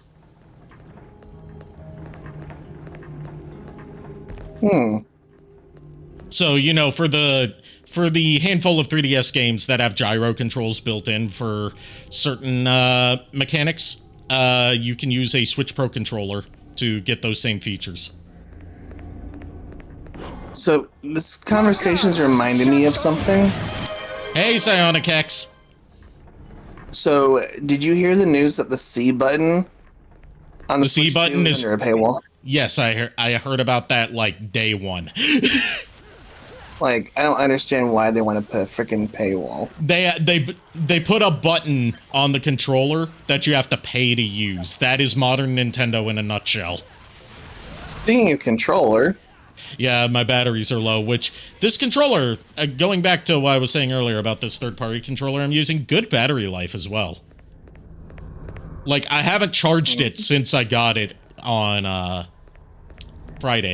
last Friday. And it's just now at low power. Am I doing a gun only run on DMC3? Dude, this isn't Devil May Cry 2. I'm not doing a gun only run. Oh, and this also reminds me of the game that they gave that's bundled with it. Like, not really like a full-on game, but it's like a tutorial on how to use the Nintendo Switch 2 tour that you have to pay to buy. Yes. It's not bundled in with it. You have to pay for it. It's like, why? It's people have been saying like, oh, it's a 1-2 switch scenario where the game that should have been the pack-in is something you have to pay for. I'm like, no, 1-2 switch was definitely a tech demo game, but at least it could be used as like a party game. This is basically an instruction manual for your console that you have to pay for. Yeah, it's ridiculous. It really is. I don't get. It's because I can tell you exactly why from a business standpoint. It's because Nintendo knows they'll get away with it, because Nintendo fans will buy damn near anything with their name on it as long as it's not a Wii U. Yeah, well, at this point, like, what really made me mad is Doug Bowser came out. Yeah, Doug Bowser is horrible in interviews, I've noticed, which I think is why he stays pretty much out of the public spotlight. Yeah, I miss Reggie. I miss Reggie, I miss Iwata, I miss having people that actually play video games be in charge of Nintendo, instead of just business executives, cold, unthinking automatons. Yeah, I got frustrated when Doug Bowser basically straight up just said, like, hey, if you can't afford this, get this. Yeah, if you can't afford $450 for something that's on par with a PlayStation 4 in 2025 and is only $50 cheaper than a PlayStation 5 with a disc drive, then you can go to our 7-year-old console that's struggling to run things even like 2 years into its run. And then the other annoying thing is you know what it is? It's straight up the Don Matrick Xbox moment with the Xbox One, where like at the Xbox One reveal, where Don Matrick was the CEO of the Xbox division, and it was like his response to all the people being like, you know, why the hell should we buy an Xbox One when it's $500 in the year of our Lord 2013, and has all these shitty features that you're advertising as selling points? He's like, well, if you don't want to pay $500 for our console that's doomed to failure at launch, we have something else for you. It's called the Xbox 360. It's like, no, that is not what you tell your consumers when you're trying to advertise your new product. You don't tell them to buy the old one that's cheaper and better. What do you mean you don't do that? I'm kidding. I mean, to be fair, Don Matrick basically failed his way upwards in the business world. After he tanked the Xbox for that entire console generation, in the span of like 1 month, he left the Xbox division to go be the new CEO of Zynga, the people that make Farmville. So, you know, perfect fit for him. He also worked at EA for a while, to my understanding. Not like a, you know, creative role at EA, just like, you know, some middle management position. He was also one of those obnoxious rich dude types that would, like, flex his wealth by, like, flying into work every day on his private jet. Ugh, private jets.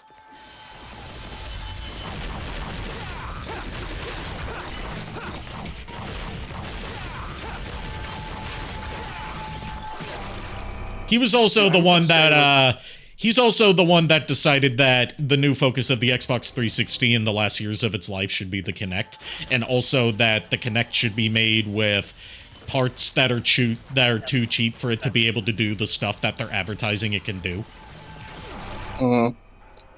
Like, if you look at, Stop Skeletons from Fighting has a good video on the history of the Kinect, from, like, its, development stages to its release and legacy.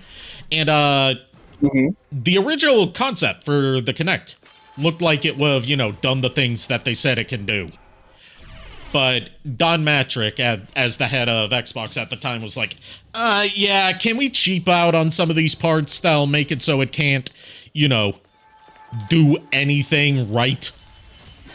And then still advertise it as a full body replacement for a controller.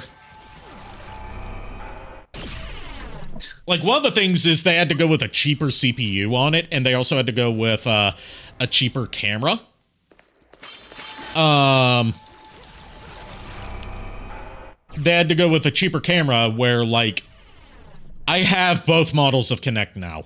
I planned to use them for VTubing purposes before I found out about XR Animator.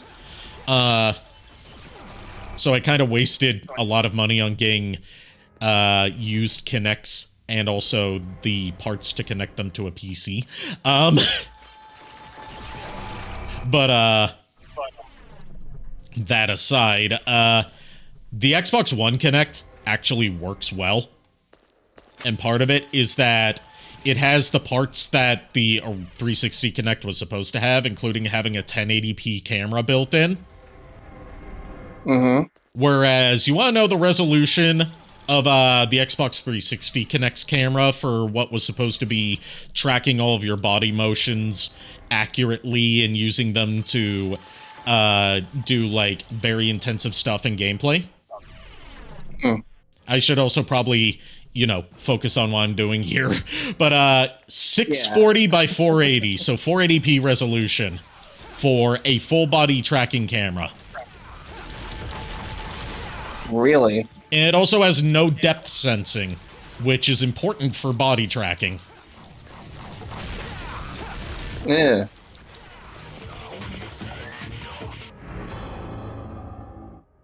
Finally, secret mission clear. Yeah, let's go. Yeah. I was yapping instead of focusing on what I should be doing there. The worst It's kept okay, it secret. happens.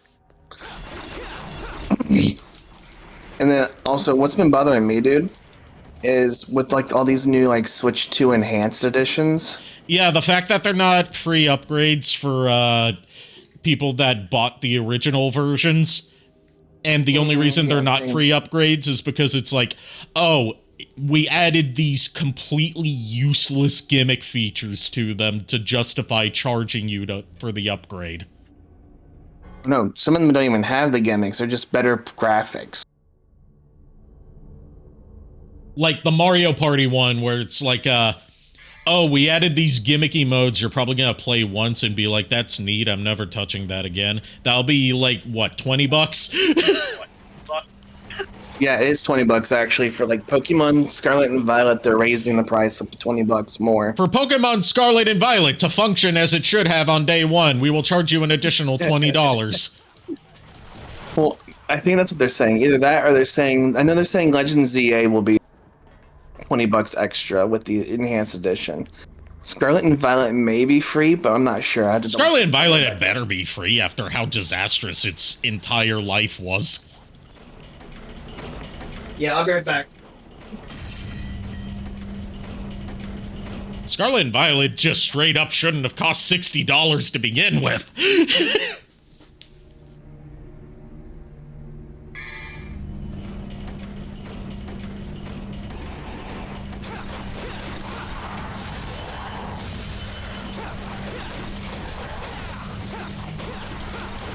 Watch, the game is still fucked on anyways on Switch 2. Seriously, why don't they call this thing the NX? I hate middle schoolers right now. I mean, hating middle schoolers is a good vibe to have. Also, hi, Timo. I mentioned you earlier when I was talking about, when I was referencing a smart point that you made about, the overall plot of the Devil May Cry reboot without getting too heavily into my thoughts on it. Prank phone calls throughout shift. Were they at least creative prank phone calls? Like, I can let a prank phone call slide if they at least make me laugh. I say this as someone that had to answer some phone calls for, when I was working as the sole employee of a cafe. I say sole employee, there were other employees too, but I was the one that was most frequently scheduled, and I would always work the entire store by myself. I'm looking for Five Nights at Diddy's Baby Oil Edition. Oh, so they're not even good prank phone calls. See, if I'm gonna prank phone call you, and I promise I'm not gonna prank phone call you, Timo, because that would require me doing some incredible amount of internet stalking in order to find out where you work so I can get that specific number, which I am too lazy and respectful to do.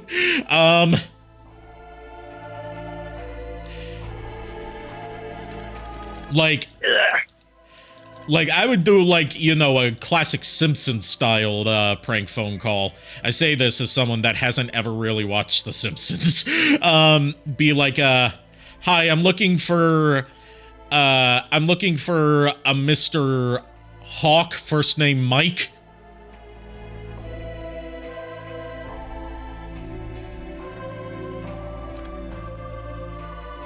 Okay, I'm back, sorry. Welcome back. My name is John Dacre. Thank you for spending some bits to serenade us with John Dacre, Psionic X.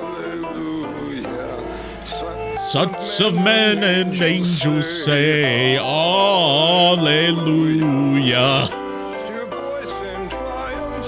Oh, there's Kier. Yep, Kier just got here, and so did Timo. People are showing up in droves. Okay, maybe not droves, more like a singular drove. When the moon hits your eye like a big pizza pie, that's amore.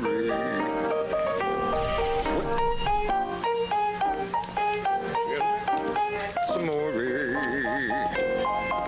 Bells will ring. Serenading. It's just, like, it fits really weird just watching this cutscene with it. Yeah. Which is why Hex always plays it at the perfect times to ruin the tension of any scene. I just started watching the Devil May Cry Netflix series today. I like it so far. I already like that they already included a throwback to Devil May Cry 2 with a cameo appearance by Lucia. Oh, is this the only thing? Is this Agni and Ruda? Agni and Rudra, and we're going to get a second John Dacre after this because Kier redeemed it through the soundboard. Wants to go through. Oh my gosh, people. Hey, at least Hex paid for it with bits. John Dacre. Yeah. Lord is risen today. Hallelujah. Sons of men and angels say.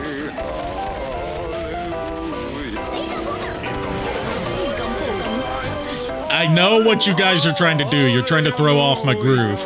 Too bad. I'm already off my groove today. I'm tired as fuck. Bruh.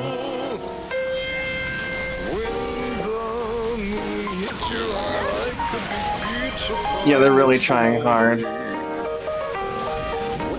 You can't throw off a groove that was never there to begin with, motherfucker.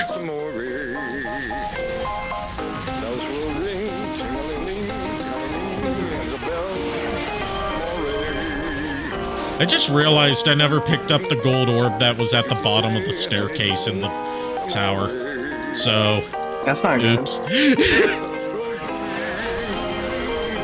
Better not die then, bro.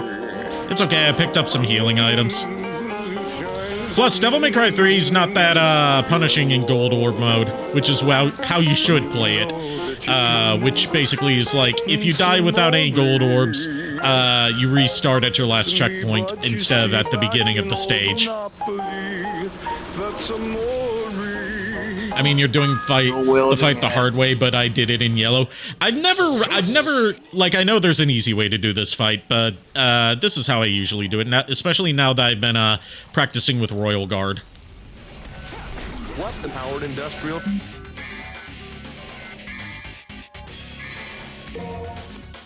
Good thing this isn't Bayonetta, where it punishes you for using healing items. Well, Bayonetta 1 specifically. Joke's on you, motherfucker! I love this song! I found this cat video one day. It's a cat that's been, like, AI generated almost or something. Ew, I hate it already. Well, it's a real cat, but they just kind of like make a video with him like dancing to Rick rolling. Yes, can we defeat Agni and Rudra before my controller's battery dies? That's our new challenge.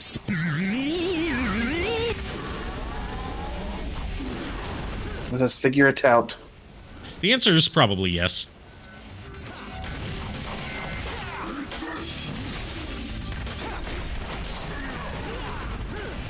I think the second one should be, can you survive the fight? The answer is no. I'll say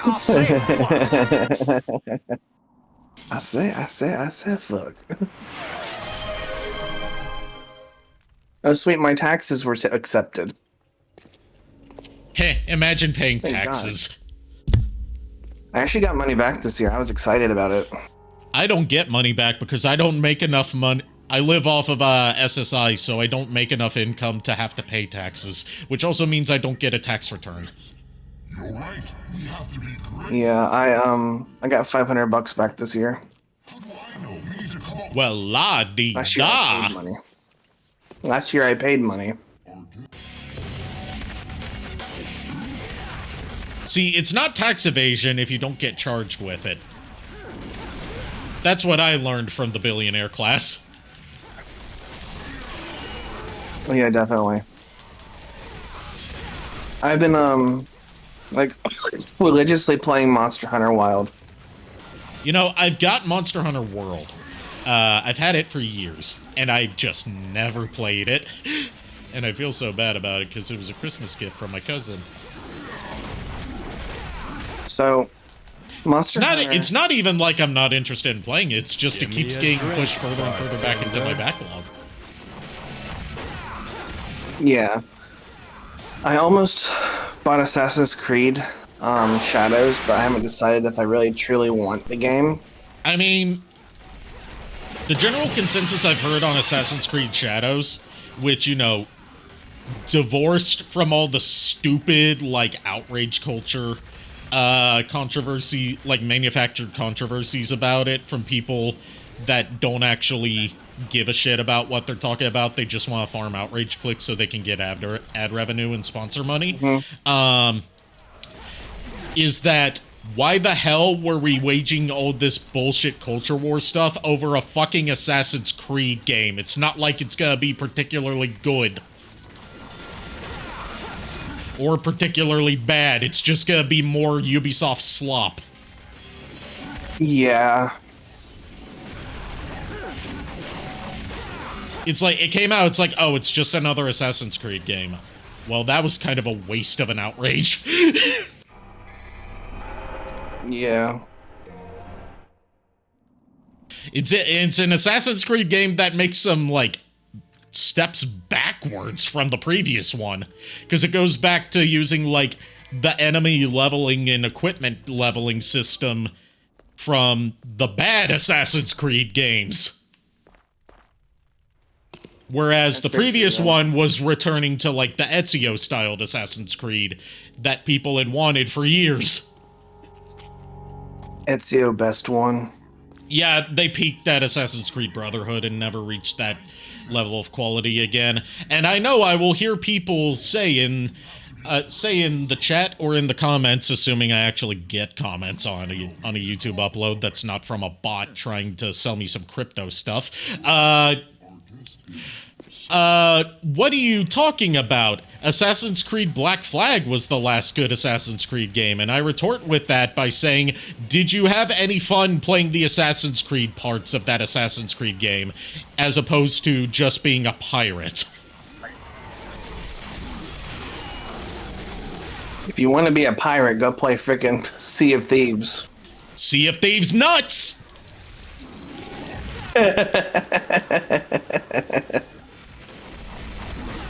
Bruh, I played so much Sea of Thieves. Like, back when it first came out, I was, like, addicted to it. I mean, you're usually, like, one of the first to, like, hop onto a new, MMO type game. I know it's not, like, a Mamorpaga, But MMO, like massive multiplayer online games of any genre in general, you're usually like real quick to hop onto that and get real invested into it. You were the same way with Destiny. Yeah, I still play Destiny once in a while, but I play World of Warcraft still, so. I only ever played Destiny 1, and I never got into like any of the expansion content because I was so underwhelmed by the base game. And apparently if you get Destiny 2 now, you can't even play the campaign because they took that out. Yeah, sounds about right. They took out the campaign that, you know, has the story of the game because they wanted to put in more expansion stuff. Yeah, they make like a quote-unquote campaign. The reality is it's just like a whole bunch of missions that lead up to new stuff.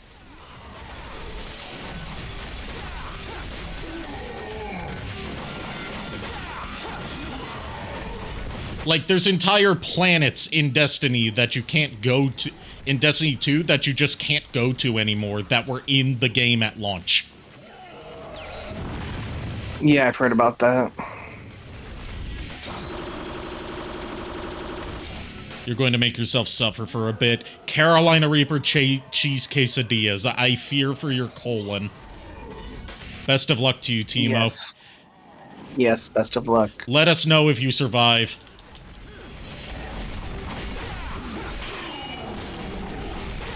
Okay, I got it this time. And I did it before the controller died. Wait.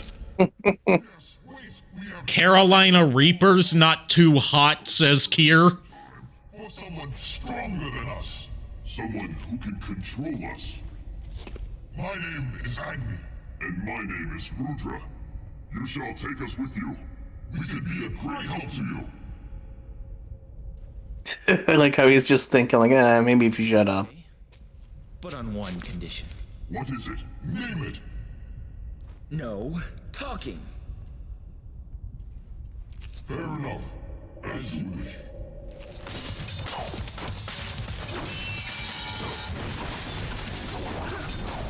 Not all Carolina Reapers are made equal. Well, yeah, obviously, but still.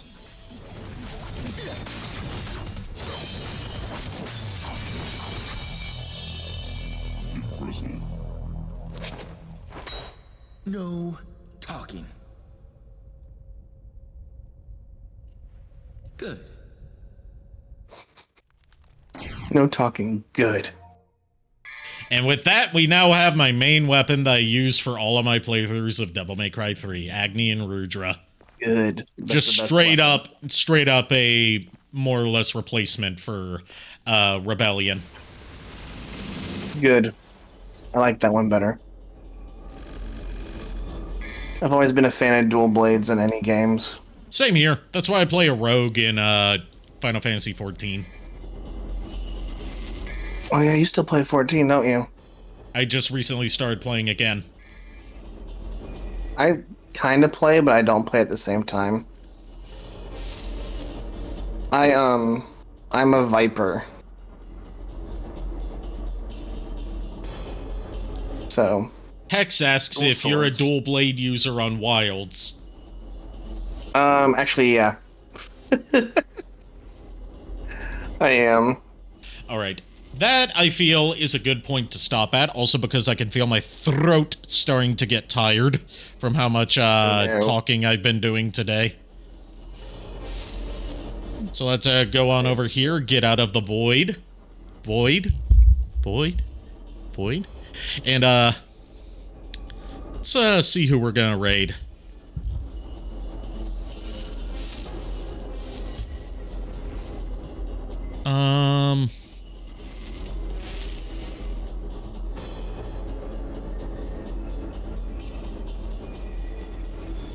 Oh, hey, there's someone we're not gonna raid because it's a, it seems to be a, Nazi playing Devil May Cry 3.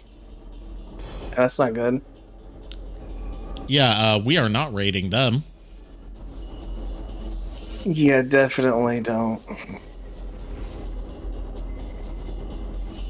I don't know. I don't speak Spanish, but I'm pretty sure I know what Führer to Fourth Reich and racism y xenophobia means. Mm, Okay, we're gonna raid Mayor Shin, who is doing a another DJ stream of some synth and dark wave music.